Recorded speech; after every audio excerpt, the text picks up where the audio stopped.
恭敬大德圣体，为此发挥一切众生，请转妙法轮教导我们如何了生脱死，离苦得乐，速证无生。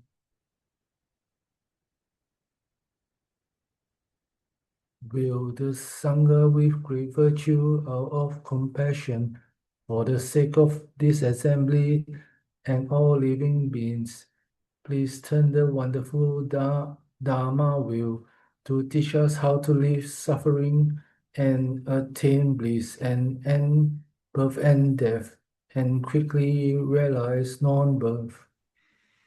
Okay, very good.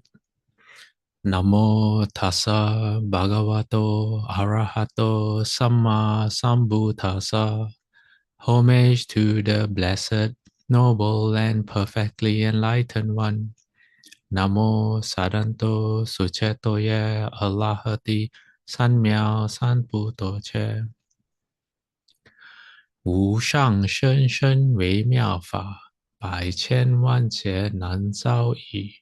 我今见闻得受持，愿解如来真实义。 Supreme and wondrous Dharma, subtle and profound, rarely is encountered, even in a billion eons. But now we see and hear it and accept it reverently.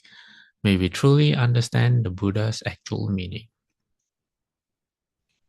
Namo, quelling disasters, lengthening life, Medicine Master Buddha. Namo, quelling disasters, lengthening life, Medicine Master Buddha.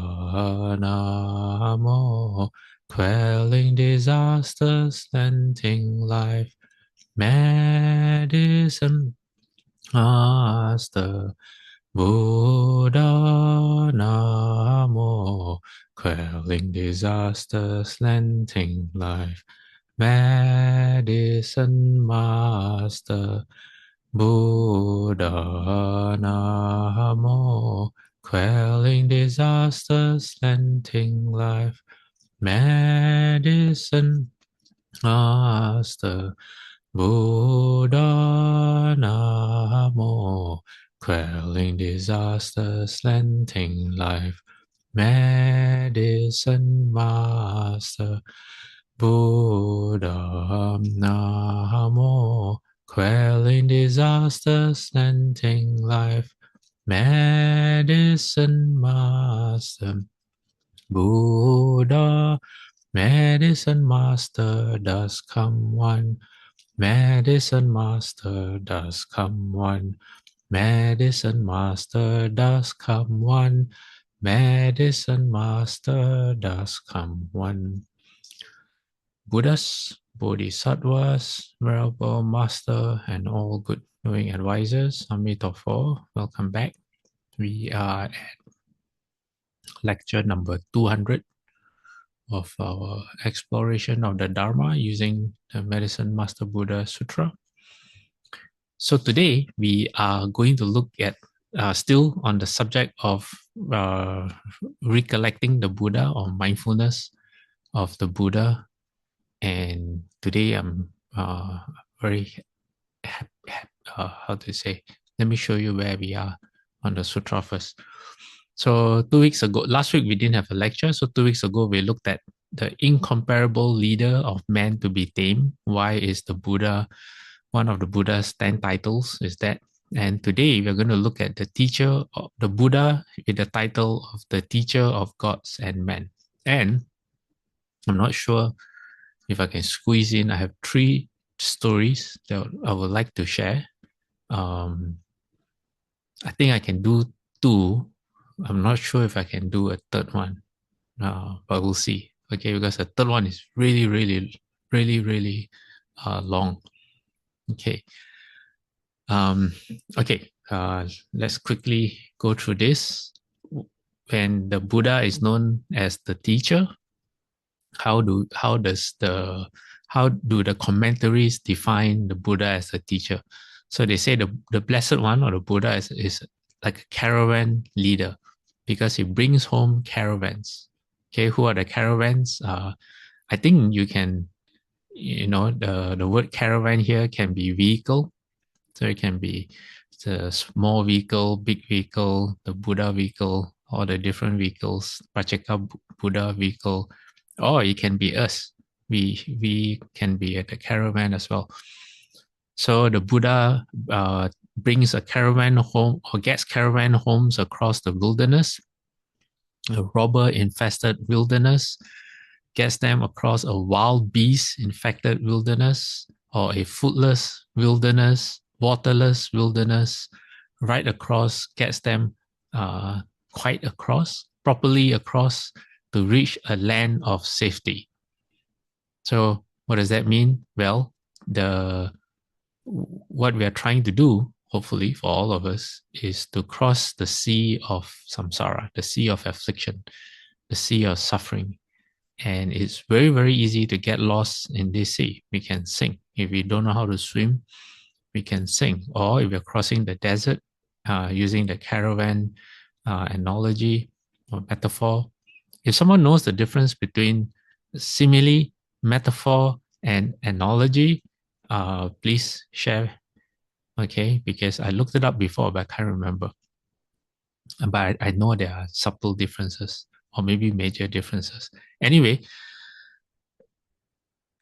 causing through birth and death is a very perilous affair. It's very dangerous. Why? Because you can fall into the three lower destinies, the destinies of the hell realms, the realm of the animals, and the realm of hungry ghosts. And believe me, you do not ever want to find yourself there, how you say, unwillingly. Okay, if you become a bodhisattva or you have spiritual powers and you can go there and help people, that's a different thing. You go there by choice. But you don't want to end up there because of your karma. Why? Because it's really, really, really hard to get out. Okay, it takes a really long time to get out because the state of mind is not conducive to creating blessings or merit to get yourself out of there. Okay, so the Buddha is a caravan leader. He has given us the Dharma for us to follow. And later, in one of the stories that I have to share, if I have time, it shows how important listening to the Dharma is. Whenever you have any opportunity to listen to the Dharma, okay, you should go. Why is this?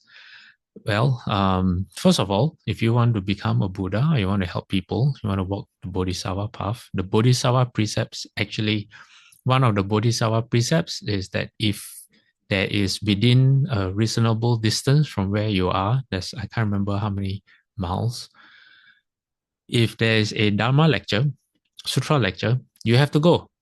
Okay, if you have taken the Bodhisattva precepts, you can't say, "Oh, I don't want to go," or "I don't feel like going," or "I have better things to do," or "I actually have nothing better to do, but I just don't want to go." You can't. You can't give yourself that excuse because why? Listening to the Dharma is really, really important. In the story that I have, one of the Buddha's disciples became an arhat because in a past life, he was listening to the Dharma and he contemplated on a single verse. And that contemplation, although it did not transform him at that time, it planted a seed in him. Okay, and when he became a monk under the Buddha, that seed enabled him to become an arhat, to end birth and death, to cross the desert. Okay, and also listening to the Dharma can get you reborn in the heavens. We'll come to that too. All right. Okay. Now, moving on. That was the teacher. Now gods and men. All right. So the commentaries say that this means those who are best, and also means people who are capable of progress. That means you have certain at that particular moment, you have certain karmic seeds that the Buddha can use to create conditions so that you can transform yourself or become a sage. And also, man includes animals, because it is said when animals, because animals can, through listening to the Buddha's Dharma, acquire the benefit of a suitable rebirth as support for progress. It means on progress on the Noble Eightfold Path. And they can also, that progress actually leads to ending of birth and death. Okay, so in the Visuddhimagga, there's a story about how a frog, a frog, any one of you eat frogs? Okay, this story is for you.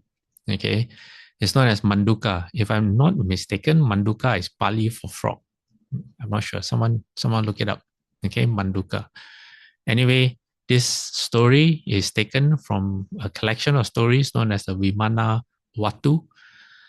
It is encounters with gods from the heavens. From the, I think specifically not Bhumi Deva, which is earthly gods or spirits, but heavenly gods. Okay, so where did this happen? This happened when the Buddha was staying at a place called Champa, and there was a pond known as the Gagara Lotus Pond. So the Buddha, it is said that every in the morning after his meditation, the Buddha would survey the world and he will find out who among all the living beings are ripe for transformation to be taught. And on that day, he realized, he says, today in the evening when I am teaching the Dharma, a frog shall hear my voice and his mind will seize upon it. He will die at the hand of another, come into being in the Deva Loka. Deva means gods. Loka means realm or world. So in the realm of the gods, and then return while the people are still looking on with a great multitude of devas, whereupon penetration of Dharma will arise to many. Okay, so the Buddha, he knew that in the evening when he spoke the Dharma, this was going to happen. Okay, now, so then the Buddha went for alms round, and he came back.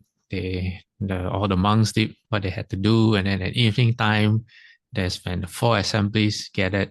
Okay, four assembly means the monks, the nuns, the lay people, which are two, the laymen and the lay women. So wait, hold on.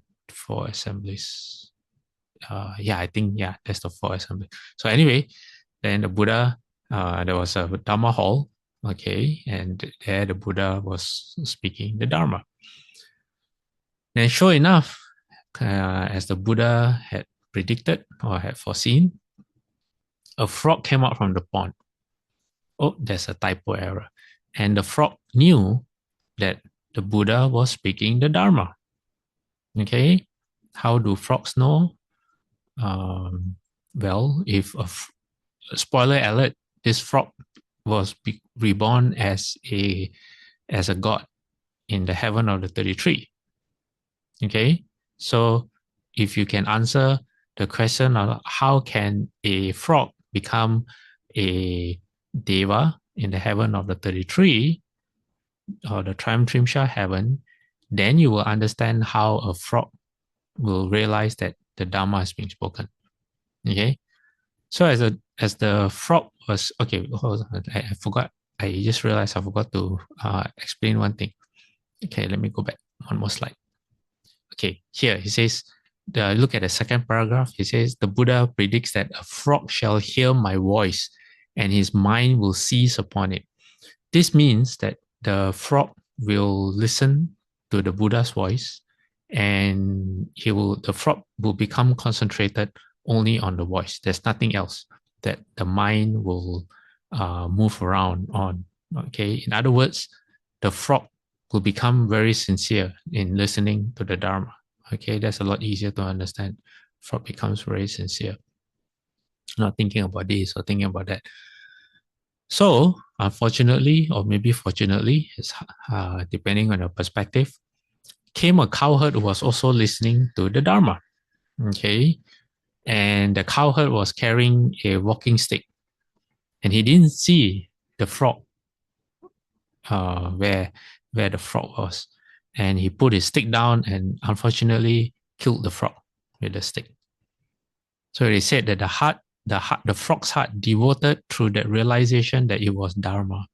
Then it died straight away and came into being in the 12 Yojana golden Vimana in the realm of the 33. Okay, Vimana means palace. And Yojana, let me see, do I have offhand what is the meaning of Yojana? I think Yojana is like 12 miles or something. 28 miles. Yeah, one Yojana is 28 miles. So can you imagine? Okay, but the gods there are also a lot larger. In the Trimsha heaven, the god the average size or the average height of the god is 1,500 feet. Okay, so 28 times how many here? Let me see. 28 times 12 isn't as big as you think. Okay, especially from the scale of the god. Okay, so Melinda says that the radius is 12 and a half miles. Yeah. So back when you have no cars, okay, within a radius of 12 and a half miles, that means considered, I guess, walking distance. If there's Dharma being spoken, you have to go and listen to it if you have taken the Bodhisattva precepts, or if you consider yourself a Bodhisattva. Yeah. For us now in modern times, with Zoom, it kind of complicates things because online you can access many Dharma lectures or Sutra lectures. So, so you use your wisdom, okay, as long as you don't cheat yourself. All right. So now this frog, coming back to our frog story, was reborn in the heaven of the 33. Okay, instantly, no birth through like a frog through egg, no birth through womb like for human beings. Okay, he was instantly born there, no suffering. Okay, so the text says, as though awakening from sleep, he saw himself there surrounded by an order of nymphs. So it is said that when you're born in the heavens, you have an entourage around you. And in this case, he had nymphs. And deliberating as to from where it was that he had come into being there, he saw his previous birth and pondering how in the world he had arisen there, how he had acquired such excellence and what deed he could have performed, he saw nothing apart from that seizing upon the sound of the Buddha. So imagine one moment you're happily, like maybe now listening to the, okay, I don't, okay, say you're walking or you're listening to the Dharma, and then it's like you close your eyes, you open your eyes, and you're somewhere else. But this somewhere else is a very nice place, and you have superpowers, supernatural powers, and you are splendid. You have the body of a Deva, and all the comforts of the heavens are there for you to enjoy. And then you wonder to yourself, huh? Like, how did I get here? It's like waking up from very deep sleep and you forget where you are. That's exactly what happened. But because of his supernatural powers as a Deva, he could recall his past life. Okay. So what did he do? Immediately, okay, and because when you have supernatural powers, it becomes second nature. You don't have to, how to say, it occurs at your thought, at the level of your thought. So if you want to be somewhere, you want to do something, you intuitively know how to get it done. You don't have to learn. You just know. So what did this newly born Deva do? And he instantly appeared before the Buddha together with his palace. All right. Why together with your palace? Well, if you're born in the heavens, apparently, when you travel, your palace goes with you. You don't have to, isn't that convenient? You don't have to pack any bags. You don't have to wonder what clothes to bring. You don't have to have duplicates of certain things, because when you pack, unpack, people who travel frequently, they end up having multiple items of the same thing, and they just leave it in a luggage. It's so much easier. You don't have to worry about any of that. Okay, nothing like that. Because why? Everything goes with you. You will never leave anything behind. So that's what he did.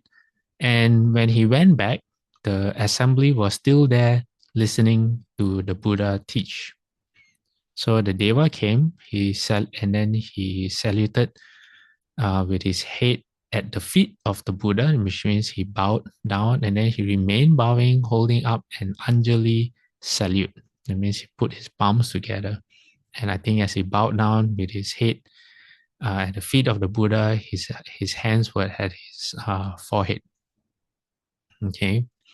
Now, if you were an ordinary person at the assembly, you probably wouldn't have been able to see what's going on unless the Buddha enabled you to see. Or you might have just seen a normal person. Yeah. So anyway, then the Buddha, who recognized who this person was, but he wanted to make everyone also understand. He asked this Deva, he said, who is it that salutes this feet of mine, blazing with Edi? Edi means spiritual powers and fame, lighting up all directions with surpassing or unsurpassing complexion. That means he was radiating light. So the Deva replied to Buddha, he says, I was formerly a frog, a water denizen. That means you live in the water. But while I was listening to your Dharma, a cowherd killed me. Okay, so this is why you shouldn't go around killing animals, all right, on purpose. Why? Because they will know, all right? And imagine if this frog became a demon, what would he do? Says, you cowherd, you were the one who killed me with your callousness. Yeah, you don't want to be in that position. Okay, so he knew how he died. And imagine if you were in the audience, you were the cowherd at that time. You're like, oh, then you look down and you look on your stick and you see the body of a frog there. Oh my. Anyway, for a moment's serenity of mind, this means when he was listening to the voice of the Buddha. Look at my psychic potency and entourage, and look at my majesty, beauty, and brightness. So he said, just for that one moment, okay, for as the Buddha was speaking and he was fixed on the Buddha's voice. And this is the result that he got. He says, those who have for long have heard your Dharma, Gautama. It is they who have attained the unmoving place where they who go grieve not. Okay, the English is a bit clunky because it's old English. So then the Buddha, looking upon the qualifications attained by the assembly, started to teach the Dharma, continued to teach the Dharma. And then he said, this frog, okay, imagine, frog, okay, past life frog, now newly born as a Deva, okay, and in front of the Buddha, listening to the Dharma again, the very same Dharma lecture, okay, he became a first stage Arhat. How about that? Right? Okay, I'm going to move on to the next section, which I have shared before, but I'm going to share it again. At this point, all right, does anyone have any questions? Or anything you want to share? Anything you want to bring up? No? Okay. Now, the Buddha as teacher of gods and men, we've looked at how the Buddha has taught a frog. Okay. Now, although you all may argue it wasn't directly, but no, the Buddha knew exactly what he had to do to help that frog. Okay, now we look at the other extreme of the, say, the um, uh, of all the different planes of existence. So you have the animal realm. Now we go to the highest, which is the realm of the Brahmas. Not the extreme, it's still within the world of form. We are in the world of desire. This character in this sutra is from the world of form, and then above that there's the formless world. So not quite the extreme, okay, but close. So this is the Buddha explaining to the monks. Actually, the Buddha is just telling the monks a story. So he said, there's this one time, mendicants, says the Buddha was staying near Ukata in the Subhaga forest at the root of a magnificent sal tree.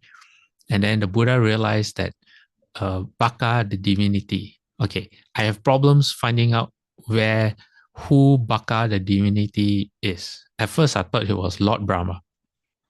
But then there are the clues that I get from the sutras are mixed.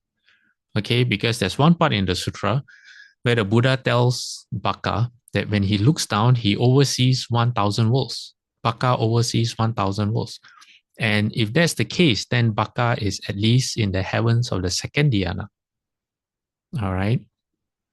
And there's a part where the Buddha explains that, oh, Baka, your lifespan is 100,000 times 100 million, which makes it 10 trillion years.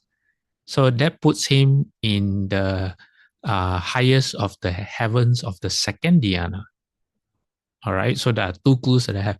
But then in the sutra, the Buddha explains to Baka that before you were born here, your life was in the heavens of the second dhyana, and you have forgotten, and now you're in the heavens of the first dhyana.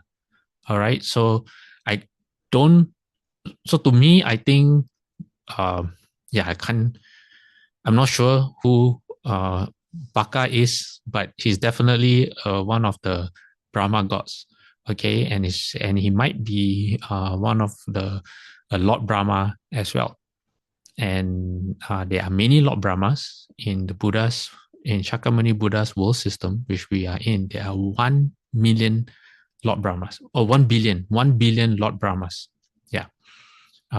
So sometimes that's why in the sutras you have different Lord Brahmas, and I think Baka is one of them. Anyway, okay, Baka was thinking to himself, he says, this is permanent, this is everlasting, this is eternal, this is whole, this is not liable to pass away. For this is where there's no being born, growing old, dying, passing away, or being reborn.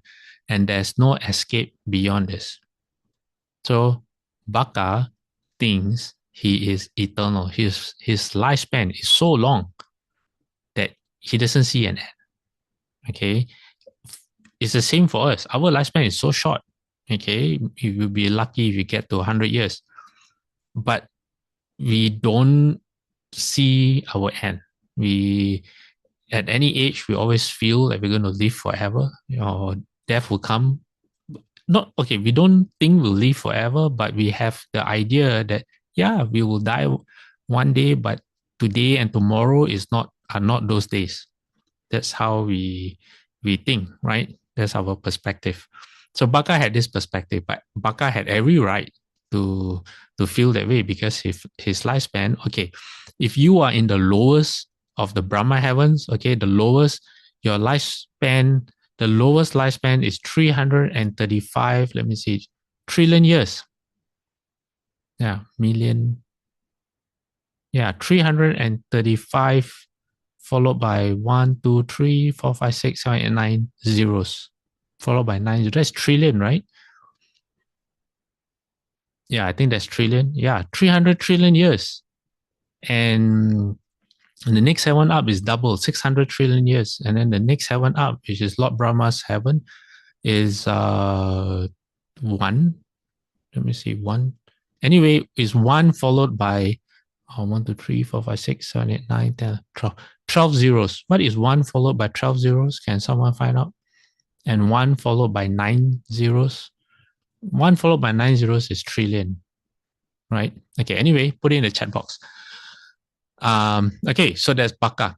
Okay, Baka the divinity. When you see the word divinity in the Pali Sutras, it means they are Brahma gods.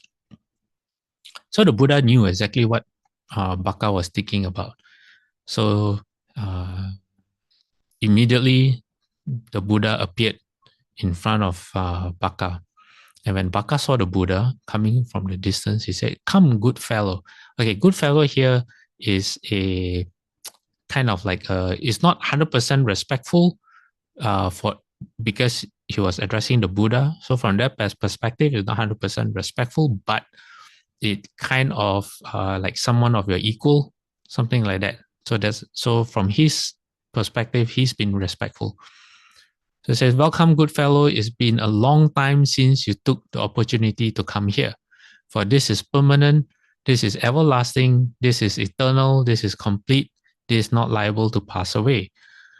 For this is where there's no being born, growing old, dying, passing away, no such thing." And it says there's no escape beyond this. Okay, if you want to put things in perspective, Baka has seen Buddhas come and go. That's how long his lifespan is. And as far as he's concerned, Shakyamuni Buddha has only been around for, not very long. Maximum what the Buddha passed away when he was 80 something. Yeah. But he has seen other Buddhas come and go. That's how long his lifespan is. So, okay, let me see. Now I got it. Yeah, let me see. 1, 2, 3, 4, 5, 6, 7, 8, 9, 10, 11. Okay, 12. That can't be right. How many zeros make 1 billion? Okay, you all find out and let me know. 9 zeros make 1 billion, right? Okay, anyway, not important now. The Buddha replied to Baka. He said, "Oh, you're just lost in ignorance, because what is actually impermanent is not lasting, is transient, is incomplete, is liable to pass away. You don't know it is. You say it's permanent instead. So you are going to be born, you are going to grow old, you're going to die, you're going to pass away." And the Buddha says, and although there is another, and the Buddha said, yes, there is another escape beyond this. That means this is not the end. There's going to be something else. Okay. So what happens now? This is interesting because Mara was there, and Mara took possession of a member of the retinue of divinity. Usually Mara's influence stops at the 6 desire heavens. Because why? Because when you go up to the Brahma heavens, the beings there usually abide in dhyana. And in the first dhyana, is considered the first stage of purity of the mind. Mara is said to be unable to influence you.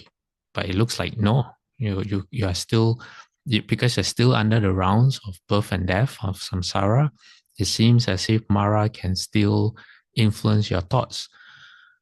So one of the Devas, one of the Brahma gods there, said to the Buddha, said, "Mendicant, mendicant."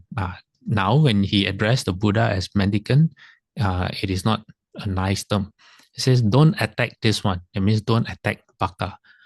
Says, "For this is the divinity, the great divinity, the vanquisher, the unvanquished, the universal seer, the wielder of power, God Almighty, the maker, the creator, the first, the controller, the father of those who have been born and those yet to be born."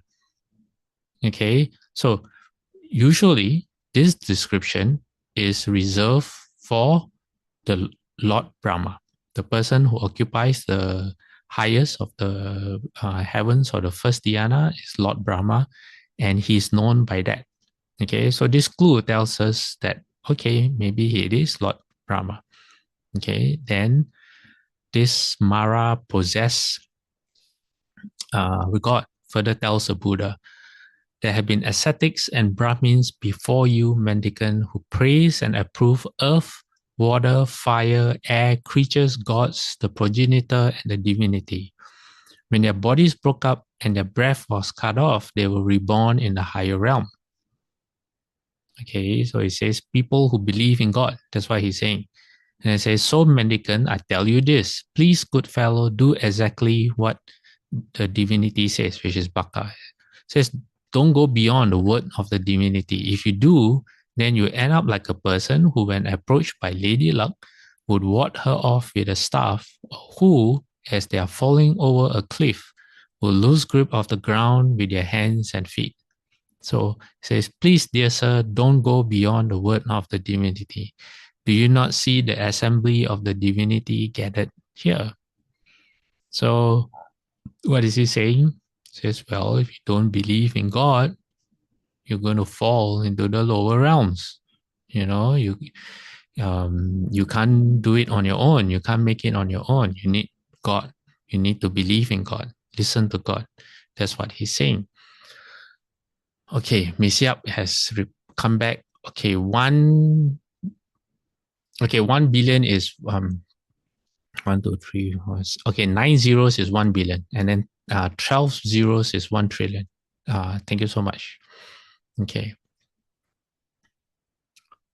And so after he said this, the Buddha, who obviously knew what was Mara doing, he says, I know you, wicked one. Do not think he does not know me. Because Mara doesn't know how powerful the Buddha is. Why? Because you can't, when you meet someone who has higher capabilities than you can't tell. Why? Because you don't know what the person can do. You just have no clue. It's the same for people who practice. First stage arhat cannot know the state of a second stage arhat. For example, if you're a first ground bodhisattva, you cannot recognize or know the state of a second ground bodhisattva because it's not part of your reality. You just don't know. So Mara only knows what he knows. He thinks he can pull a fast one on the Buddha. So the Buddha reveals who he is. And he says, the assembly has fallen into your hands. They're under your sway. And you think maybe this one too, meaning the Buddha himself, has fallen into his hands. But the Buddha said, no, I'm not under your spell. Okay.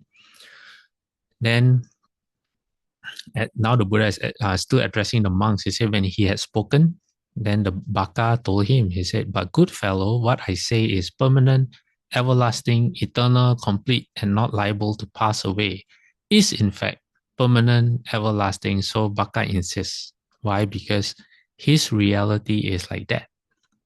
Okay, his lifespan is so long that to him, it is like that.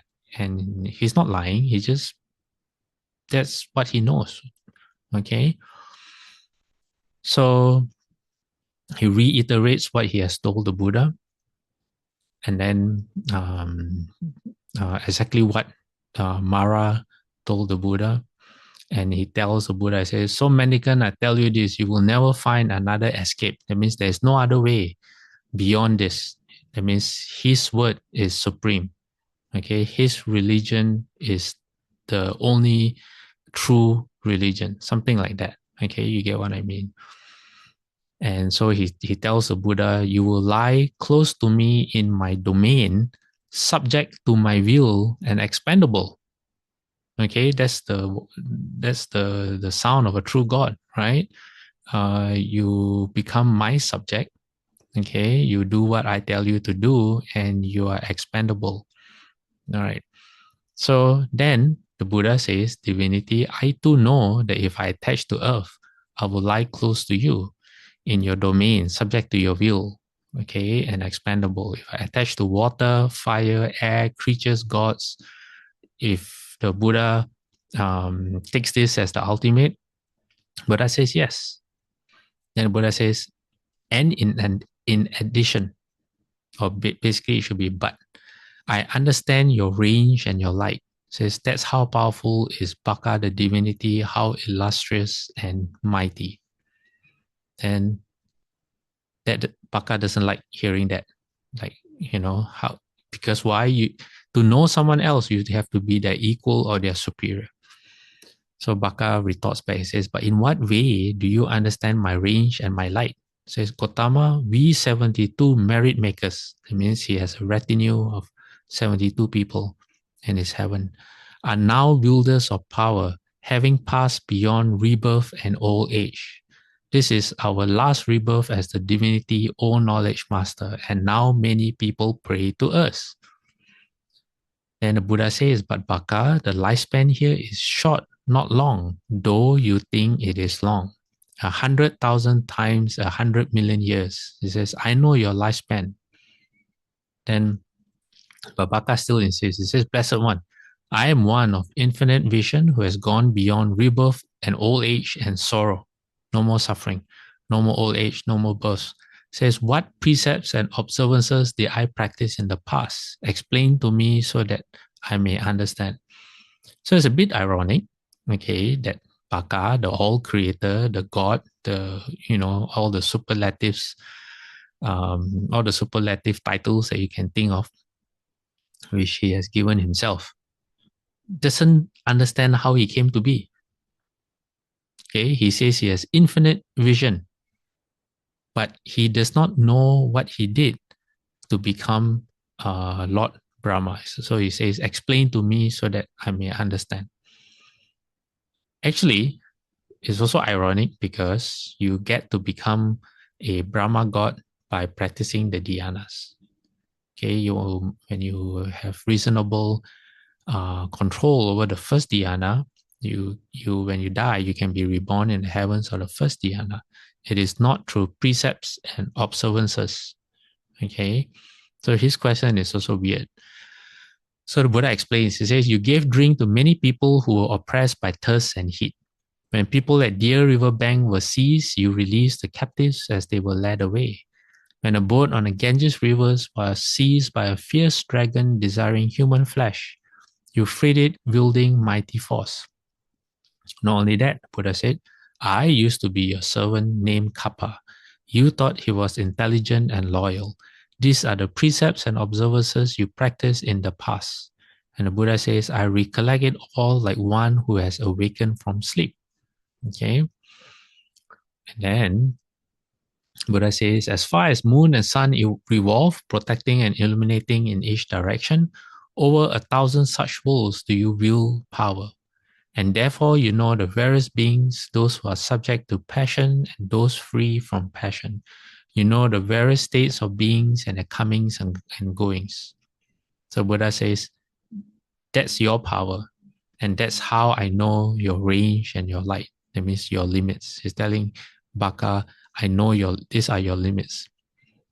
Then the Buddha goes further. He says, but there are other realms that you don't know or see, but which I know and see. There is the realm named after the gods of streaming radiance.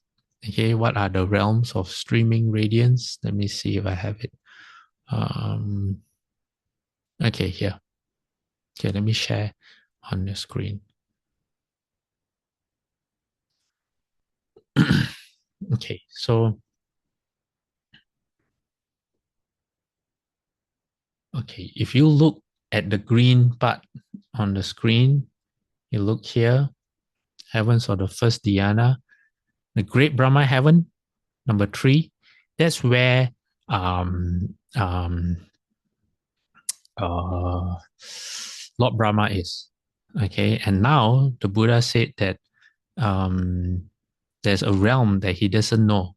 And if, okay, sorry, let me go back. Let me finish that slide first. Okay, the Buddha says, you pass away from there, from which realm the gods of streaming radiance and were reborn here.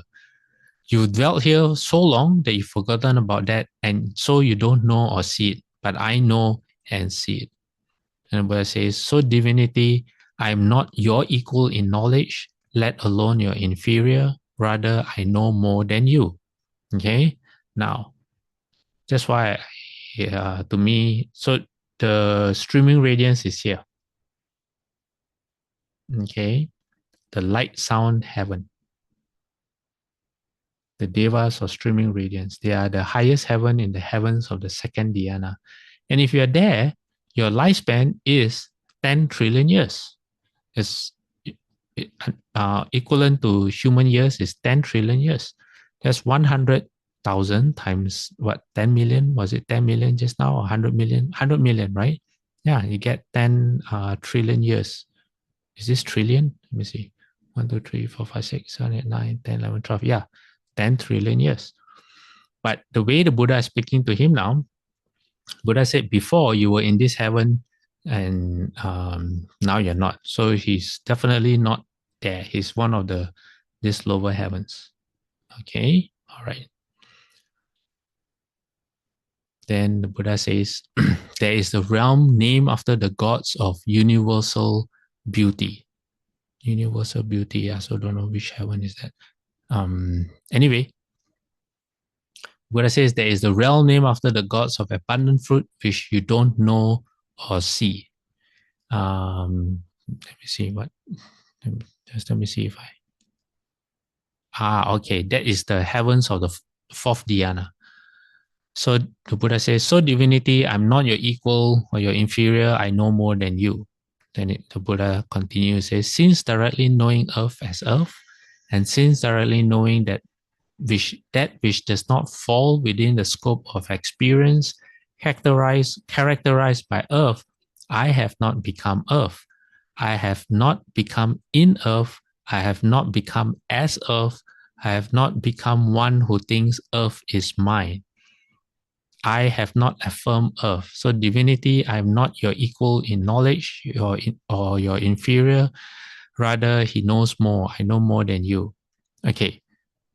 What does the Buddha just meant? He says, I'm not earth. I'm not become.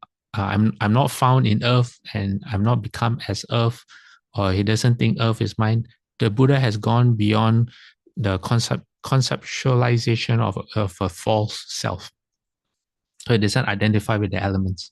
He doesn't find himself in the I, the self in the elements, or the elements in the self, or the self as elements as the same or not the same, which Baka still makes that mistake. Then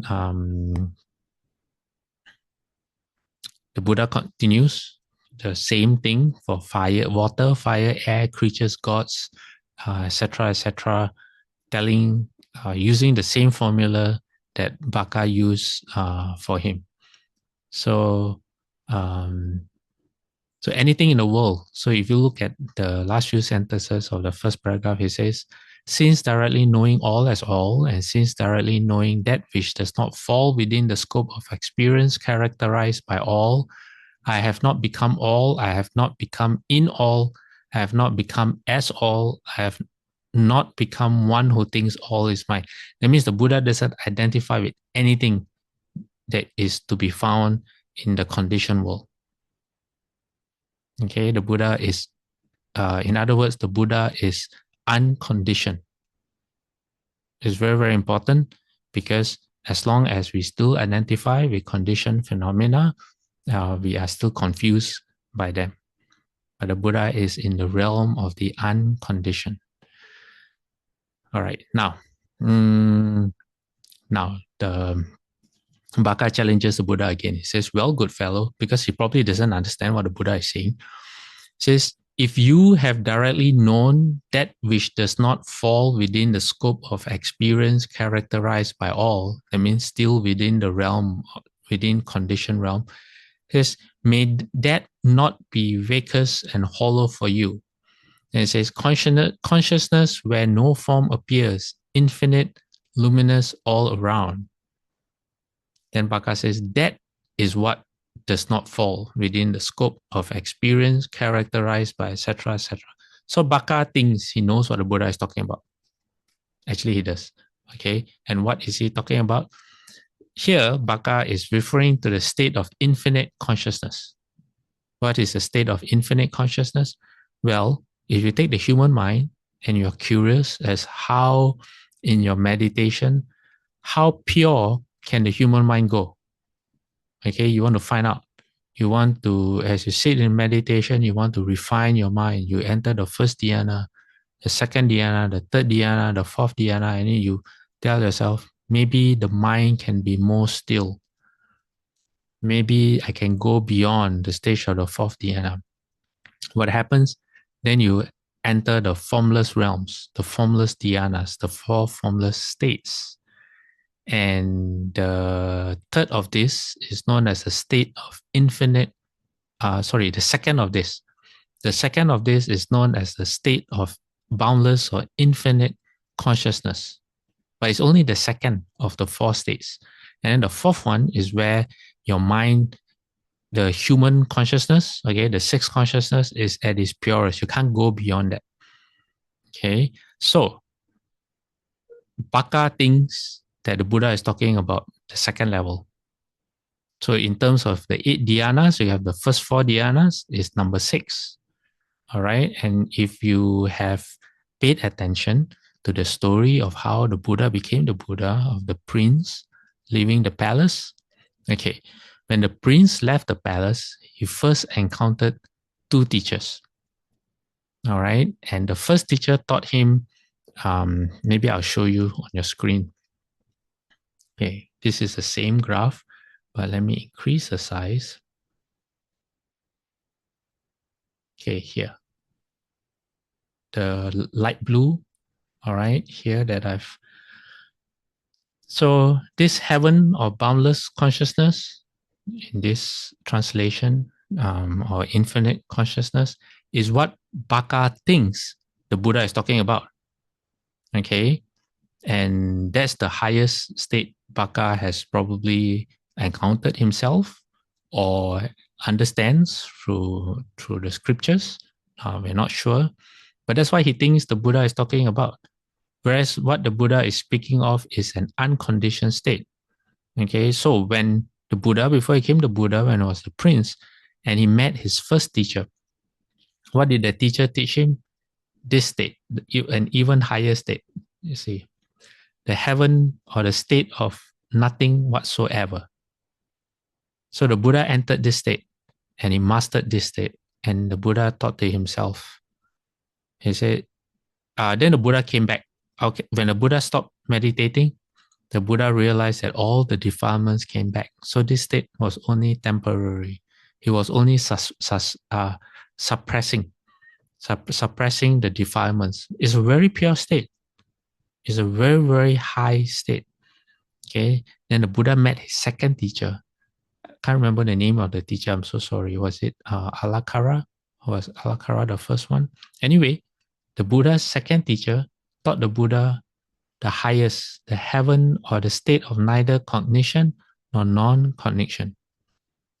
And this is if you push your sixth consciousness, which is still the false thinking mind, okay, it's not the Buddha nature yet. If you push our false mind to its purest state possible at all, okay, it is this state, the heaven of neither cognition nor non-cognition. And the Buddha mastered this state. And then the Buddha realized that although it's a very pure state, it doesn't lead to the ending of birth and death. It's just temporary. Once you stop your meditation, you get down from that state, the defilements still come back. Birth and death still happens. You are still revolving on the wheel of samsara. Okay, so Baka doesn't even know these 2 higher states, and he thinks that the Buddha is speaking of this, the heaven of boundless consciousness or infinite consciousness. Okay, now, having said that, telling the Buddha that I know what you're talking about, this is what you're talking about. Okay, what did he do? He wants to challenge the Buddha now with his powers. He says, I will vanish from you. So the Buddha said, okay, go ahead. If you can, vanish from me.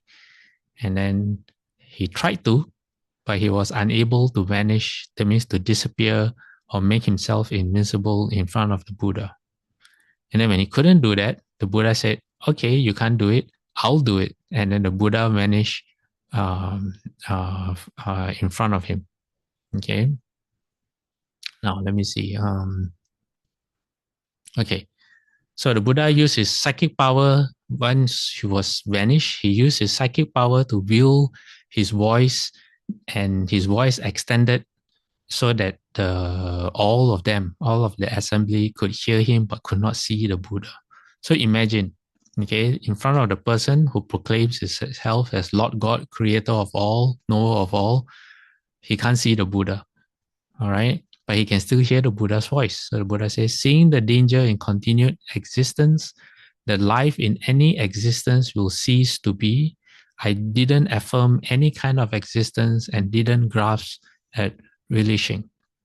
Okay, so this had the power to make Baka and his retinue amazed. He says, "Oh Lord, how incredible, how amazing! The ascetic Gautama has such psychic power and might. We have never before seen or heard of any other ascetic or Brahmin with psychic power and might like the ascetic Gautama who has gone forth from the Shaka clan." And then it says, though people enjoyed continued existence, living it so much, she has extracted it, root and all. Okay. Now let me see if my slides are right now correct. Okay. So Mara, who was still there, okay, then through one of the gods, Mara told the Buddha, he says, if such is your understanding, good fellow, do not present it to your disciples or those gone forth. That means don't teach them. He says, do not teach this Dharma to your disciples. Do not wish this for your disciples or those gone forth. Why? Because if you do, they will go, if they succeed in their practice, they will go beyond Mara's realm. Mara has no way to influence them anymore.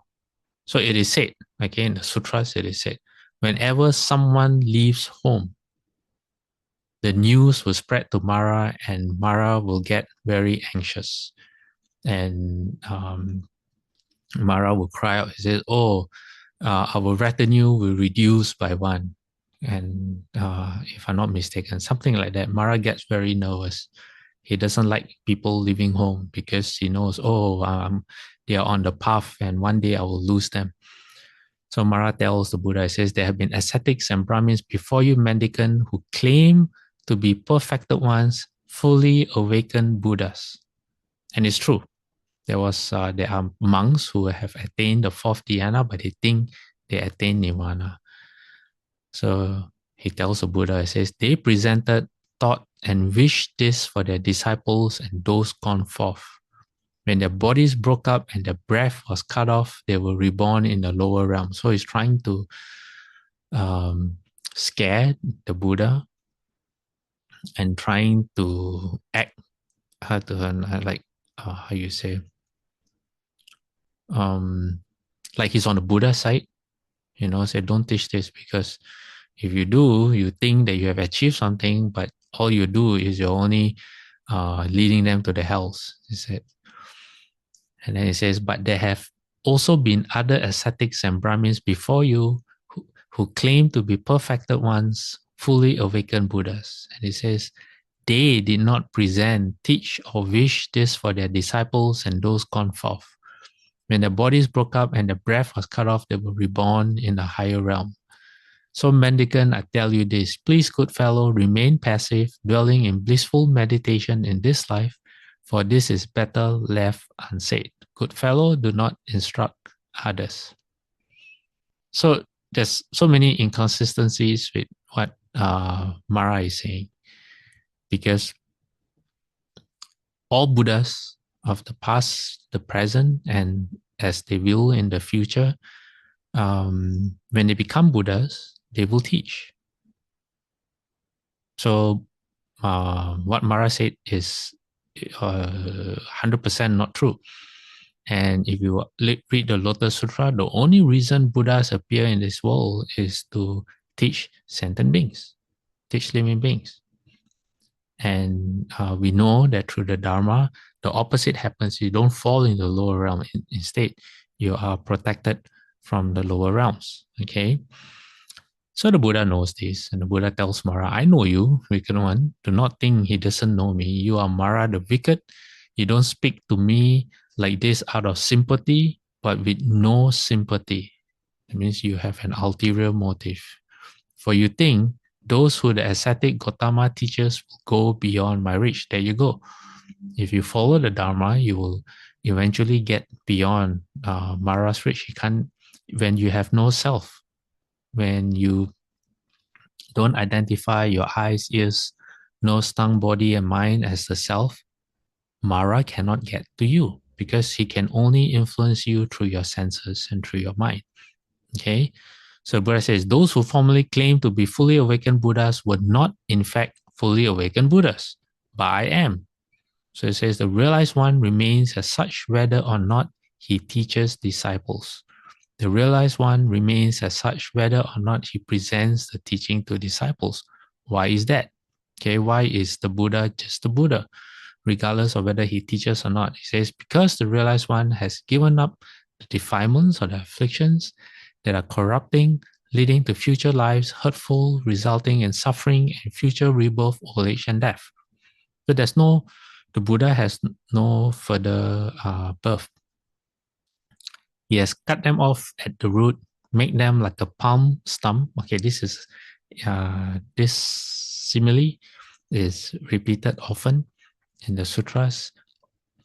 It says obliterated them so they are unable to arise in the future.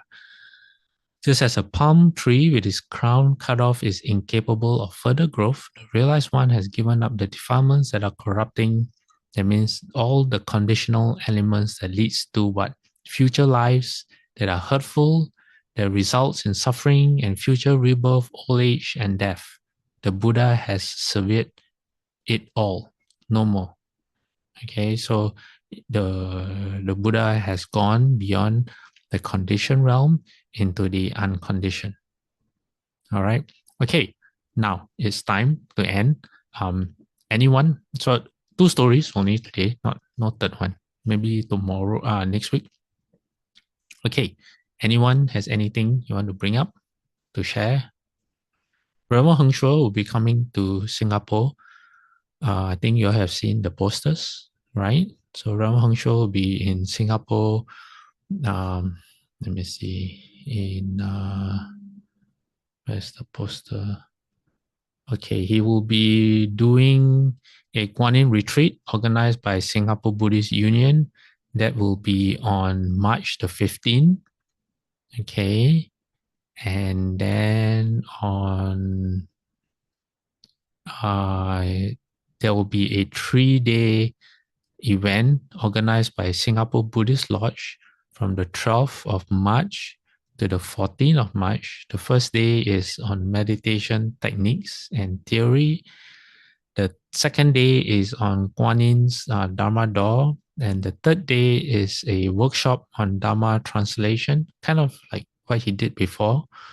And then on the 18th to the 20th, Rama Hengshou will be in Kuala Lumpur at Ten Pian. I'm not sure what the program is. They haven't come up with the announcement yet. So I hope all of you in Singapore and Malaysia can go and hear Rama Hengshua. As for myself, the whole of March, I will not be in Asia. I will be in the US. Yes, Isabella? Oh, okay. So the whole of March, I won't be in Asia.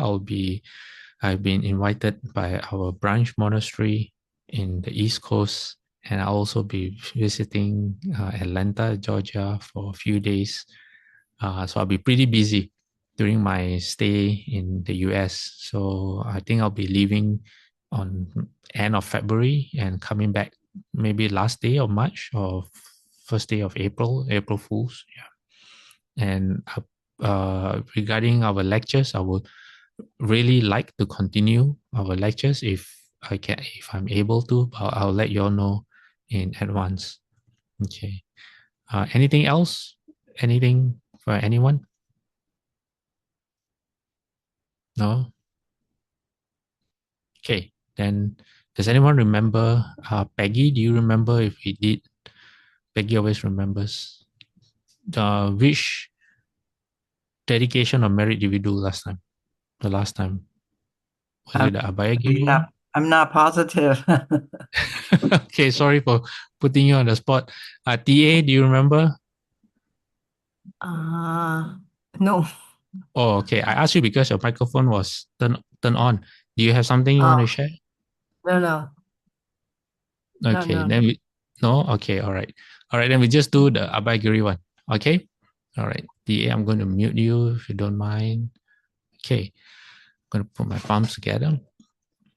To the goodness that arises from my practice with my spiritual teachers and guides of great virtue, my mother, my father, and my relatives, the sun and the moon, and all virtuous leaders of the world, may the highest gods and evil forces, celestial beings, guardian spirits of the earth, and the Lord of death, may those who are friendly, indifferent, or hostile, may all beings receive the blessings of my life. May they soon attain the threefold bliss and realize the deathless. To the goodness that arises from my practice and through this act of sharing, may all desires and attachments quickly cease and all harmful states of mind. Until I realize Nibbana in every kind of birth, may I have an upright mind with mindfulness and wisdom, austerity and vigor. May the forces of delusion not take hold nor weaken my resolve. The Buddha is my excellent refuge. Unsurpassed is the protection of the Dharma. The solitary Buddha is my noble Lord. The Sangha is my supreme support. To the supreme power of all this, may darkness and delusion be dispelled. Okay, let me just grab my handbell.